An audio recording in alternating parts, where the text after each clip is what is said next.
தமிழக முதலமைச்சராக வி.கே. சசிகலா பதவி ஏற்பதற்கான ஏற்பாடுகள் சென்னை பல்கலைக்கழக நூற்றாண்டு விழா மண்டபத்தில் நடைபெற்று வருகின்றன. இது தொடர்பாக கூடுதல் தகவல்களை செய்தியாளர் கிருத்திகாவிடம் கேட்கலாம். கிருத்திகா, பதவியேற்பு விழாவிற்கு சென்னை பல்கலைக்கழக நூற்றாண்டு விழா மண்டபத்தில் செய்யப்பட்டுள்ள ஏற்பாடுகள் குறித்து சொல்லுங்க.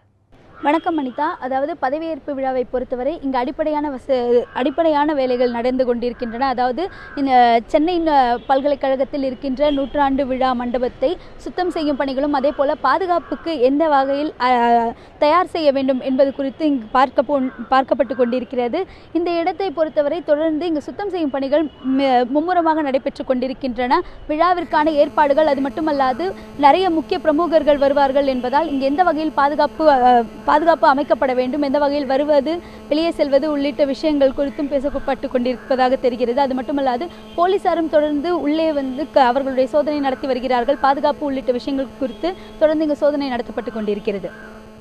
கிருத்திகா, அங்கு இதுவரை அமைச்சர்கள், கட்சி நிர்வாகிகள் யாராவது பார்வையிட்டுள்ளனரா? இதுவரையில் இங்கு தொடர்ந்து அதிகாரிகள் வருவதை நம்மால் பார்க்க முடிகிறது. இந்த சூழ்நிலையில் அவர்கள் குறிப்பாக இங்கு பாதுகாப்பு விஷயங்கள் குறித்து பார்த்து கொண்டிருக்கிறார்கள். அது மட்டுமல்லாது இங்கு சுத்தம் செய்யும் பணிகள் வெகு மும்முரமாக நடைபெற்று கொண்டிருக்கிறது. ஏற்கனவே இங்கு வேறு ஏதோ நிகழ்ச்சிகள் நடந்ததாக தெரிகிறது.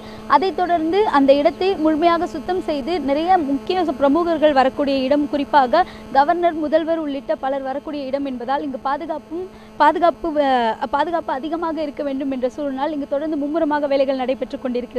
இந்நிலையில் சசிகலாவினுடைய பதவியேற்பு என்பது ஒரு சில நாட்களில் நடைபெறும் என்று தெரிகிறது. தொடர்ந்து அதிகப்படியான அரசு அதிகாரிகள் வந்து கொண்டிருக்கிறார்கள். இங்கு பாதுகாப்பு குறித்த விஷயங்கள் தொடர்ந்து கண்காணிக்கப்பட்டு கொண்டிருக்கிறது. அதே போல மற்ற விஷயங்களையும் சேர்த்து இங்கு வந்து இந்த விழாவிற்காக தொடர்ந்து இந்த அரங்கம் வந்து தயாராகி கொண்டிருக்கிறது. அனிதா.